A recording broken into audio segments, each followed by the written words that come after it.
Good morning, class. Today in this session, we are dealing with three-phase semiconverters. As we have seen in single-phase semiconverter, we had used half number of switching devices and half number of uncontrolled devices. There were two thyristors and two diodes, and in addition, there was a freewheeling diode. In case of three-phase, we are using three thyristors in positive side, three diodes in negative side, and a freewheeling diode. The freewheeling diode is used to avoid any short circuiting in these legs. The short circuiting will be across the freewheeling diode only.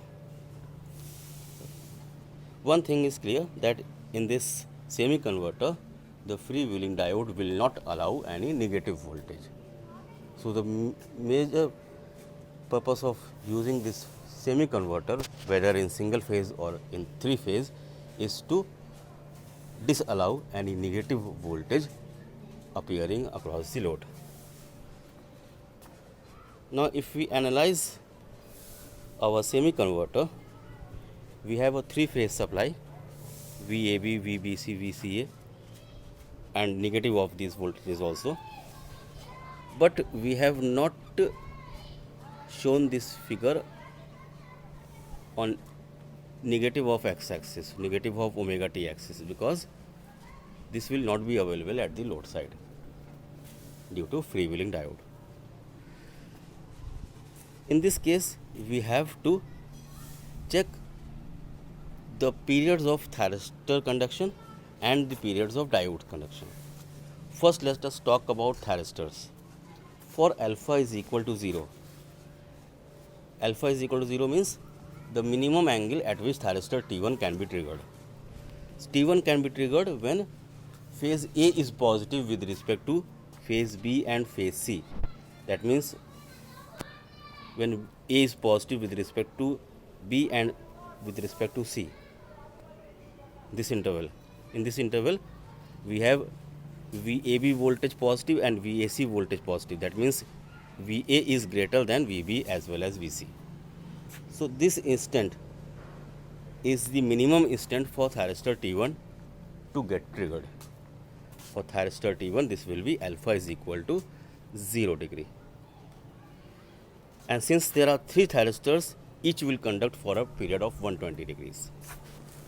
This will be alpha 0 for thyristor T2, and this will be alpha 0 for thyristor T3. Okay, these are the instants at which the thyristors can be triggered if alpha is kept as 0. Whatever be the angle alpha, each thyristor will conduct for a duration of 120 degree each. Each thyristor will be conduct for duration of 120 degree each. Similarly, each diode also will conduct for a duration of 120 degree each. And the conduction angle of diode will be fixed because they are uncontrolled. Their conduction angle cannot be changed. Okay. If we see our diodes, then here we have VCB voltage, this is VCB voltage, and this is VAB. That means B is negative. In both these intervals, for omega t is equal to 0 to omega t is equal to 120 degree. In this interval, B is negative. And you can see that if B is negative, then diode D2 will be conducting.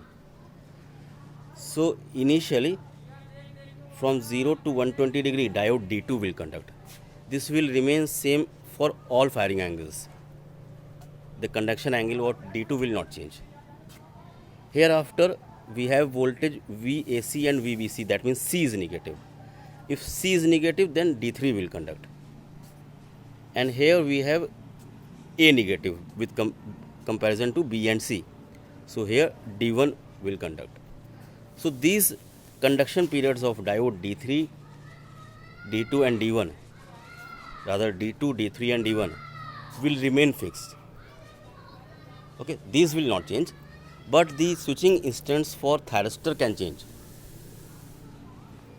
Now for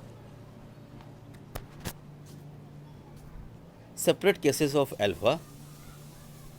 If we check for alpha 15 degree, then with respect to this angle, that is 60 degree, the thyristor will be delayed by an angle 15 degree. So T1 will conduct thereafter for 120 degree. After T1, T2 will conduct for 120 degree, and after T2, T3 will conduct for 120 degree, and so on. Okay. So if we consider this portion, first step, then we can see that the devices conducting are D3 and D2. And if T3 and D2 are conducting, then voltage appearing across the load will be VCB voltage. Just draw VCB, this is VCB voltage. So we will have VCB voltage. Till T1 is not triggered, till this instant, till this instant when T1 is not triggered. Now as soon as T1 is triggered, now you can see that in this interval we have thyristor T1 and diode D2. And if T1 and D2 are conducting, these two, then the voltage will be VAB voltage. So here we can draw, in this interval there will be VAB voltage. This voltage is VAB voltage. You can see here it is VAB voltage. Likewise, we can draw our waveform. It will have a shape somewhat like this. We have total of 6 pulses. In which there will be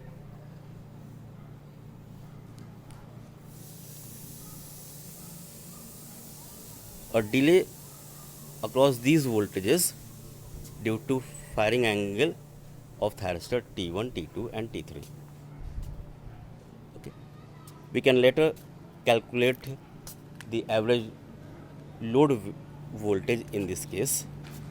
For now, let us just switch to our voltage waveforms. For angle alpha is equal to 60 degree, what will happen? This T1 which was to be triggered here will now get triggered after an angle of 60 degree. That means from this angle is onwards. So T1 will conduct in this period, T2 will conduct in this period, T3 will conduct in this period, and before T1, T3 is conducting in this period. So there is only 2 set of devices fixed in 120 degree intervals. Initially there is T3 and D2. If T3 and D2 is conducting, we will have voltage VCB. If T1 and D3 are conducting, we will have voltage VAC. If T2 and D1 are conducting, we have voltage VBA, and so on. We can check these voltages from our supply. Okay. Till now, our voltage was not becoming 0 at any instant. Whether we have alpha is equal to 15 degree or we have alpha is equal to 60 degree, we were not having 0 voltage in any case. Now we can see here, if alpha is further delayed by an angle beyond 60 degree, there will be a possibility of negative voltage here. So as alpha is increased beyond 60 degree, there will be a possibility of negative voltage, and then the freewheeling diode will come into play. How? Let us see. Let us say that alpha is 90 degree. So thyristor T1 is further delayed by an angle of 30 degree with comparison to 60 degree. It is delayed by an angle of 30 degree, or you can say this thyristor was to be triggered at omega t is equal to 60 degree if alpha is 0. So if alpha is 90 degree, then omega t should be 60 degree plus 90 degree. 60 degree plus 90 degree means 150 degree. So thyristor T1 will be triggered at 150 degrees. This thyristor T1 will be triggered at 150 degrees. This is 150 degrees. And this instant is 180 degrees. This is 180 degrees. Okay. So T1 is starting from 150 degree. It has to conduct for a period of 120 degree. But what will happen that in this period when T3 and when T1 and D3 are conducting, when T1 and D3 are conducting, the voltage appearing should be VAC voltage. So let us see. Voltage should be VAC voltage. VAC voltage is this voltage. This VAC voltage was available till this time interval. Till this time interval, conduction of T1 has not completed yet 120 degrees. Okay, this could have been conducted for a period up till now, up till this instant T2. From this instant to this instant, this total angle is 120 degree. But before 120 degree commencement of thyristor T1, the voltage has become 0. And beyond this instant, as soon as the voltage tends to become negative, what will happen is that the freewheeling diode will start conducting. And when the freewheeling diode has started conducting, the voltage will become 0. You can see here, when freewheeling diode is being conducted, the voltage has become 0. It will be 0 until T2 is triggered at a later angle. As soon as T2 is triggered, now there will be a combination of T2 and D1, which will result in voltage VAB. So we have observed that before angle alpha is equal to 60 degree, the voltage was continuous. There was no possibility of discontinuous voltage. There was no possibility of negative voltage. But beyond alpha is equal to 60 degree, since the voltage is now crossing zero level, it is tending to become negative. As soon as it tends to become negative, the freewheeling diode comes into play and it leads to 0 voltage across the load. Here in this case, in all these cases, we had assumed that the current is continuous. The nature of current depends upon the magnitude of inductance connected in the load. If inductance is high, the change in current is sluggish, and if inductance is low, the change in current or transient in current is very high. At a later angle, at an angle 120 degree, what is happening is that we are assuming that the current has become discontinuous. So after voltage VCB, in this case becoming 0, the freewheeling diode has came into picture and the voltage was becoming 0. But this will happen only till current is in conduction. As soon as the current ceases to flow, now you can see between this interval and the instant of next thyristor triggering, that is instant when next thyristor is triggered, you can see that no current is flowing in the circuit. And if no current is flowing in the circuit, then as per load, if current flowing in the circuit is 0, then there will be no voltage across these elements, so V naught will be equal to E. So in this case, the voltage appearing across the voltage will be equal to capital E. Okay, but you must remember that V naught will be equal to E only if the current is not available, only if current is ceasing to be 0. If in this case also we had assumed current to be continuous, then there would have been no E as V naught. Okay, so the load voltage would have been either the 3-phase voltage or 0 voltage. So you can see that if we compare an angle beyond alpha is equal to 60 degree, and if we compare an angle before less than angles alpha is equal to 60 degree, there is a difference in waveform of load voltage. In this case, the load voltage is continuous, and in alpha greater than 60 degree, the voltage is becoming discontinuous. At certain durations, the freewheeling diode is in conduction and V naught is becoming 0. So we can divide these waveforms into two categories.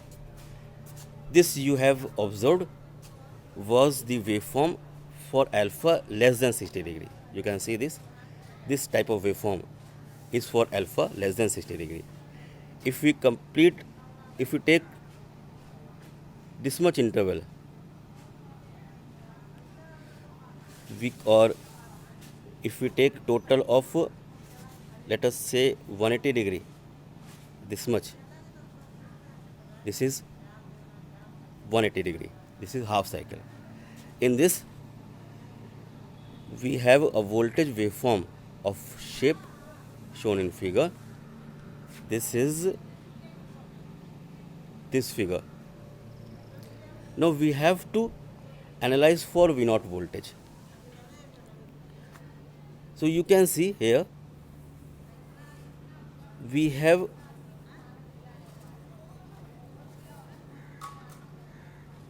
the period of waveform V naught is starting from this interval to this interval.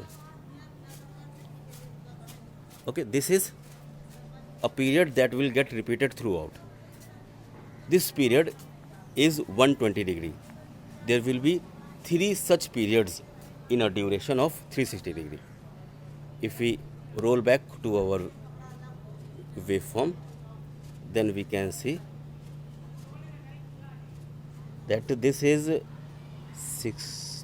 180, this is 360 degree. This is 360 degree. So we have one such interval, second such interval, and third such interval. We have 3 such intervals for load voltage V naught. So we are considering only one such interval between this terminal to this terminal. Now for V naught voltage, for this sine waveform, we are switching our y-axis here. Now for this y-axis, you can say that the left portion is 30 degree and the right portion is 30 degree, because one such step is of interval 60 degree. There are 66 such steps. So if thyristor is delayed by an angle alpha, then the lower limit will be 30 degree minus alpha with negative sign, 30 degree minus alpha with negative sign, and the upper limit will be plus 30 degree. This is for only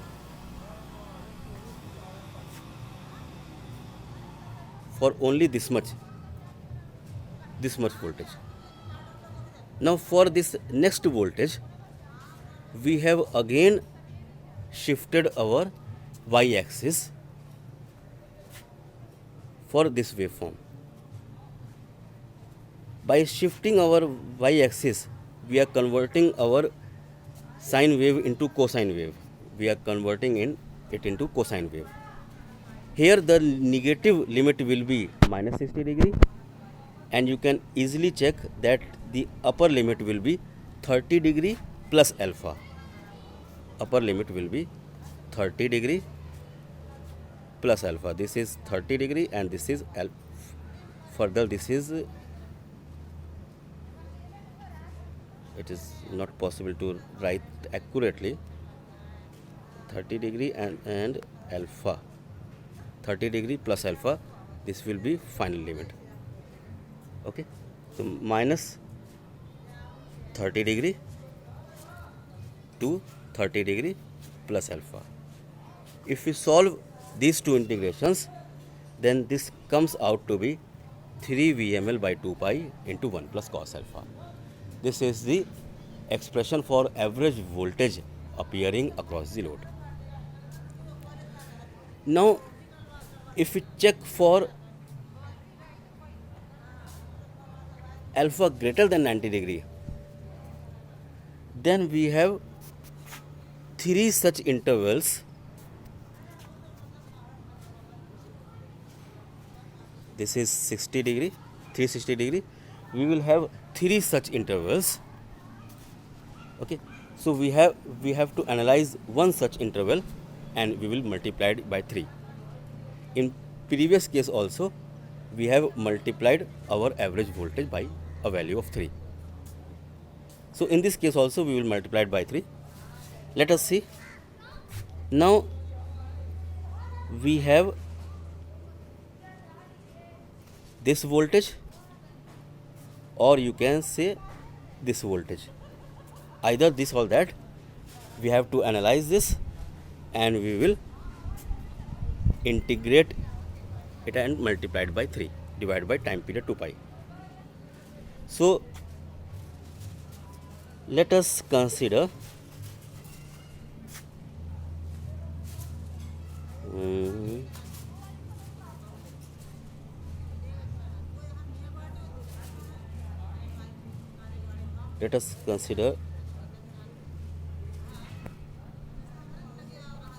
our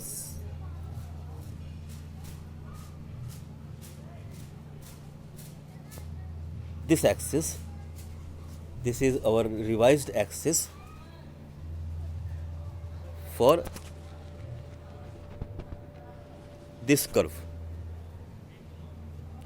So if we consider this axis, we will have sin omega t. We can analyze in both ways. If we can analyze in terms of cos omega t, and we can analyze in terms of sin omega t. The figure shown was analyzing it in terms of cos omega t. I have converted here in terms of sin omega t. Now you can see from this angle, the delay is for an angle of alpha, and it is terminating at pi. The zero voltage will appear at pi. So we are integrating from alpha to pi VML sin omega t d omega t, and this integration results in 3 VML by 2 pi into 1 plus cos alpha.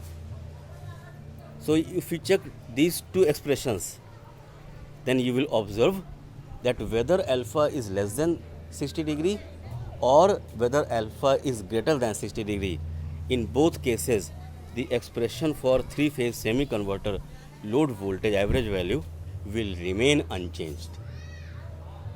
The nature of voltage waveform is varying, but the average voltage appearing across the load is remaining unchanged.